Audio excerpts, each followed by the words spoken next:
Tekereza ufite mu ntoki zawe raporo y'ibanga igaragaza ukuri kwambaye ubusa ku byihishe inyuma y'intambara ibera mu burasirazuba bwa Kongo. Raporo igaragaza uburyo amasezerano mpuzamahanga ahindurwa ibikinisho n'uburyo imitwe yitwaje intwaro yiyoberanya ikinjira mu gisirikare cya leta. Uyu munsi ntabwo tugiye kubara inkuru gusa, ahubwo tugiye gusomera hamwe ijambo kurindi raporo y'ubushakashatsi yimbitse yasohotse tariki ya 6 Kanama 2026 yakozwe n'inzobere mu by'umutekano Michael D'Angelo, Yaleford ndetse na Liam Kal. Iyi raporo yiswe Africa File irashyira hanze ikinamisho rya guverinoma ya Kinshasa mu mugambi wayo mushya uvuga ko ugamije kwambura intwaro umutwe wa FDLR. Nuko uwo mugambi ari igipindi kigamije kubangamira amasezerano y'amahoro ya Washington. Tega amatwi wumve ibikubiye muri raporo yose, nta na kimwe gisigaye inyuma. Raporo itangira igira iti guverinoma ya Repubulika ya Demokarasi ya Kongo yatangaje amasezerano yagiranye n'umutwe w'inyeshyamba wa Force Democratique de Libération du Rwanda FDLR yuko uyu mutwe ugiye gushyira intwaro hasi ku bushake no gusubira mu buzima busanzwe nk'uko inyandiko ibigaragaza. Victor Byiringiro, umuyobozi w'ishami rya politiki ry'igice kinini cya FDLR kizwi nka FDLR Foka, yagaragaje ubushake bwo gushyira intwaro hasi mu ibaruwa yandikiye Perezida Felix Tshisekedi kuwa 30 Gicurasi 2026. Iyi baruwa ikaba yarashyizwe ahagaragara mu mpera za Nyakanga 2026. Raporo isobanura mu buryo bwimbitse ibikubiye muri uwo mugambi. FDLR yavuze ko izashyira intwaro hasi igasubira mu buzima busanzwe kandi ikajya mu nkambi z'agateganyo, ariko gusa niba hari ibibanza byizewe kandi bifite ingwate y'umutekano. Ikindi giteye inkeke iyi raporo igaragaza nuko FDLR yasabye ko niba badashobora gusubira mu Rwanda bakwemera kwimurirwa mu gihugu cya gatatu. Leta ya Kongo yiyemeje guha agaciro ibi byifuzo kugira ngo ikemure ibibazo by'impunzi, inashyiraho uburyo bwo gukurikirana ishyirwa mu bikorwa ry'uyu mugambi hifashishijwe inzobere mpuzamahanga. Raporo ikomeza ivuga ku gisubizo cyatanzwe n'u Rwanda. U Rwanda rwatesha agaciro uyu mugambi wose. Umuvugizi wa guverinoma y'u Rwanda ndetse na Minisitiri w'Ububanyi n'Amahanga Olivier Nduhungirehe banenze uyu mugambi mu butumwa banyujije ku mbuga nkoranyambaga mu mpera za Nyakanga. Bavuga ko uyu mugambi uri hanze y'umurongo w'amasezerano ya Washington. Ikinyamakuru Jeune Afrique nacyo cyemeje ibi mu nkuru yacyo, aho cyagaragaje ko intumwa z'u Rwanda mu nama ya 6 y'akanama gashinzwe kugenzura amasezerano Joint Oversight Committee JOC yabereye mu Bufaransa kuwa 24 Nyakanga zatesha agaciro umugambi ku mugaragaro. Impamvu u Rwanda rutanga irumvikana. Nk'uko iyi raporo ibishimangira, u Rwanda rubona FDLR umutwe ufite ubuyobozi bukuru bwagize uruhare mu gukora jenoside yakorewe abatutsi mu Rwanda mu 1994 nk'ikibazo gikomeye cy'umutekano. Ibi bishingiye ku kuba uyu mutwe ufite amashami ya politiki n'aya gisirikare, ubuyobozi bukuru bw'ingabo n'inzego z'ubutasi, ibigo byigisha ingengabitekerezo n'imyitozo, abaturage b'abasivili bawushyigikira, imiyoboro y'ubucuruzi bw'amagendu ubutunga ndetse n'inkunga itaziguye ihabwa no kuvuga FDLR cyangwa uyu mutwe wa FDLR uhabwa na guverinoma ya Kongo. Tugeze mu gice cy'ingenzi cyane cy'i raporo igaragaza ukuntu leta ya Kongo iri kugerageza kwerekana ko uyu mugambi wa FDLR uri mu rwego rwo kubahiriza inshingano zayo z'umutekano, ariko mu by'ukuri uri guta umurongo w'amasezerano ya Washington. Amasezerano ya Washington yasabaga iki? Mu mpera za 2024 Angola yari yashyizeho umurongo w'ibikorwa bya gisirikare CONOPS wasabaga ko igisirikare cya Kongo FARDC kigomba guhashya no kurandura FDLR. Mu gihe ingabo z'u Rwanda RDF zagombaga gusubira inyuma. Leta zunze ubumwe za Amerika zashimangiye ubu bushake bwa buri ruhande mu masezerano y'ibanze yo muri Kamena 2025 aza kwemezwa burundu mu Ukuboza 2025 nka Washington Peace Accords. Aya masezerano asaba Kongo guhashya burundu FDLR ikoresheje ingufu za gisirikare nyuma y'igihe gito cy'ubukangurambaga bwo kuyisaba kwishyikiriza mu mahoro. Nyamara mu Gushyingo nubwo Kongo yohereje abasirikare ngo basaba FDLR gushyira intwaro hasi, iraporo yerekana ko FDLR yanze byeruye irangururijwe ryo kutamanika amaboko. Ese Kinshasa yabyitwaye mite? Raporo y'inzobere za Loni UN Group of Experts yo mu Kuboza 2025 yerekanye ko abasirikare bamwe ba FARDC n'abayobozi ba leta barihishiraga bakajya guha FDLR icyizere ko ubufatanye, uvuga ngo barihishaga bakajya guha FDLR icyizere ko ubufatanye bwabo buzakomeza, kabone nubwo hakorwa ubukangurambaga bwo kubambura intwaro. Ikinyamakuru Africa Intelligence nacyo mu kwa kabiri ku itariki ya 2 Kamena 2026 cyemeje ko ubufatanye bwa FARDC na FDLR butigeze buhagarara kuva mu kwezi k'Ukwakira. FARDC ntiragaba ibitero byo guhashya FDLR kugeza maginga ya kubera ukutizerana n'u Rwanda no gukomeza gukorana n'uwo mutwe w'iterabwoba. Nkuko dukomeza dusoma iyi nyandiko y'ubushakashatsi igaragaza ko leta ya Kongo ubu iri gukorera ubuvugizi FDLR ku mugaragaro imbere y'amahanga. Tshisekedi ubwe yashyigikiye uyu mugambi wa FDLR, yandikira ibihugu byo mu burengerazuba mu ntangiro za Nyakanga. Intumwa ye yihariye Minisitiri Floribert Anzuluni yakoze ingendo mu bihugu 9 bya Afrika n'Uburayi agurisha uyu mugambi nk'igikorwa cyo kubahiriza amasezerano ya Washington.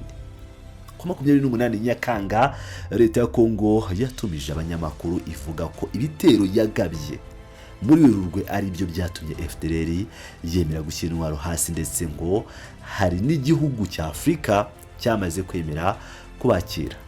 Ariko raporo ihita isenya iki kinyoma. Kongo ivuga ko idashobora kurwanya FDLR kuko inyeshyamba za FDLR zihishe mu bice bigenzurwa n'umutwe wa M23, bityo ikaboneraho gusaba ko Rwanda rubanza kuvana ingabo zarwo muri Kongo mbere yuko barwanya FDLR.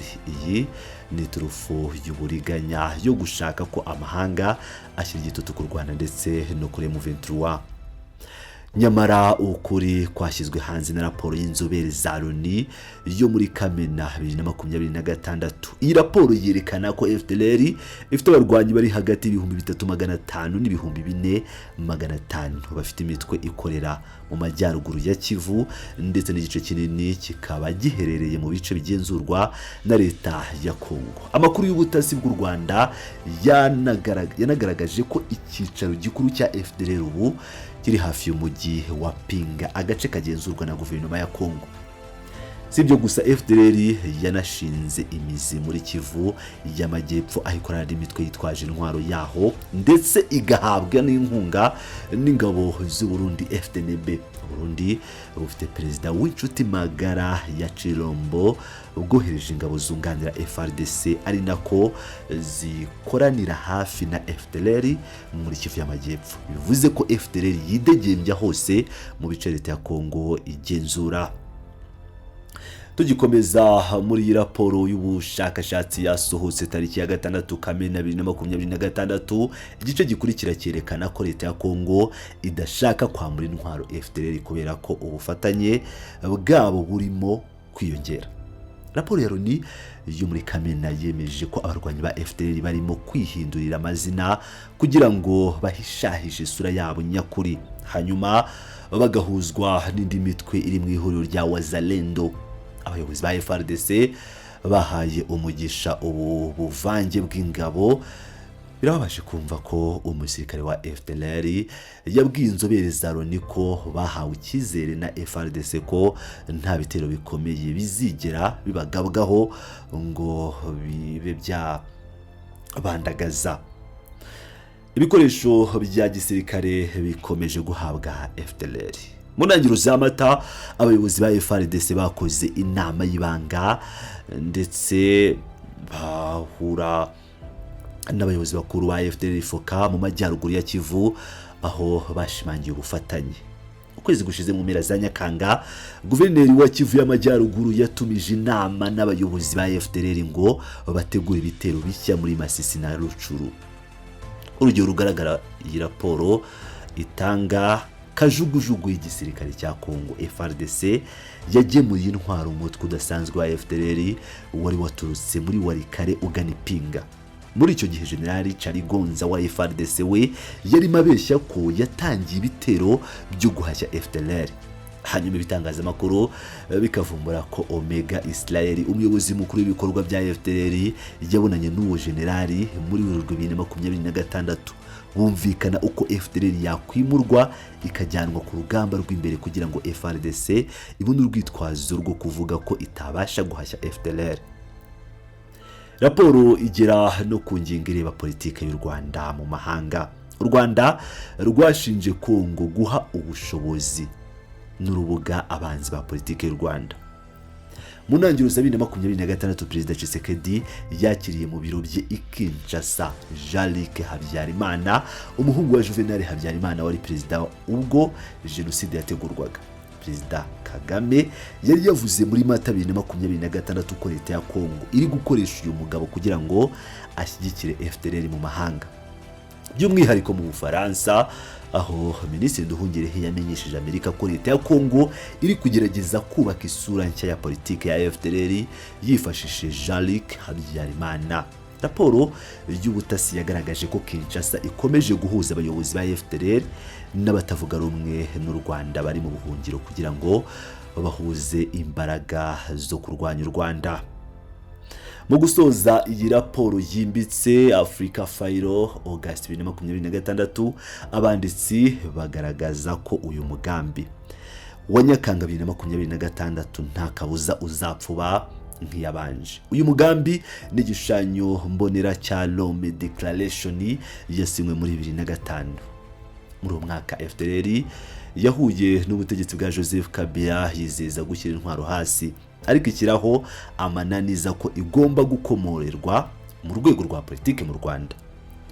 Imiryango nka International Crisis Group yavuze ko ibyo byifuzo ari indoto zidashoboka, no kuvuga ziri unrealistic, kandi ko kwari ukugura igihe ku kirero batabikora, kuko abayobozi ba FDLR bazi neza ko basubiye mu Rwanda bafungwa kubera ibyaha bya jenoside bakoze, bityo batiyemeza kubura ubutunzi n'imbaraga bafite muri Kongo.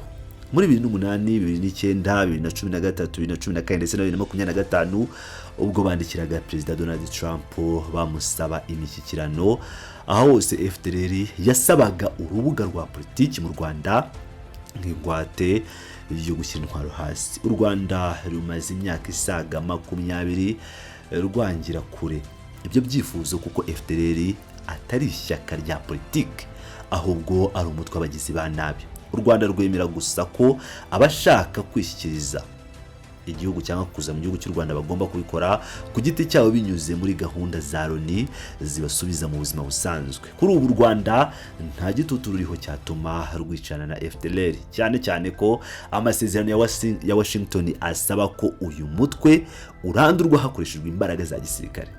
Bityo rero uyu mugambi mushya usa neza ni yawubanjirije, usaba gufungura urubuga rwa politike mu Rwanda, guhagarika ibitero bya RDF no kudashyikiriza abarwanyi ba FDLR u Rwanda ku ngufu. Ibi ni ukuvuguruza ibikubiye mu masezerano yo kurandura umutwe wa FDLR yasinywe n'ibihugu. Aha niho iyi raporo ndende ya Africa File yo kuwa 6 Kanama 2026 isorezwa. Ibi si ibitekerezo, aya ni amakuru acukumbuye yakuwe mu nyandiko zibanga iz'ubutasi n'iza Loni, igaragaza neza ko inyuma y'amasezerano asa n'ayuzuye amahoro hari uburiganya bukomeye bwa guverinoma ya Kinshasa bukomeje kugaburira intambara yitwikiriye igisivili n'ikinyoma cya diplomasi. Mwakoze cyane kubana natwe muri ubu busesenguzi bwimbitse n'isomwa ry'iraporo uko yakabaye, nta kintu na kimwe dusimbutse. Ese nyuma yo kumva ibikubiye muri nyandiko yose y'ubushakashatsi, murabona uyu mukino Kinshasa irimo uzageza kuki mu maso y'amahanga? Ni bande bazabyungukiramo? Ndabashishikariza gusiga igitekerezo cyanyu ahabugenewe muri comments, nimwibagirwe gukora subscribe kuri chaîne yacu munakande kunzogera kugira ngo tutazacikwa n'izindi raporo z'ibanga tuzajya tubagezaho. Ndabashimiye cyane, mukomeze kugira amahoro naho mu kindi kiganiro.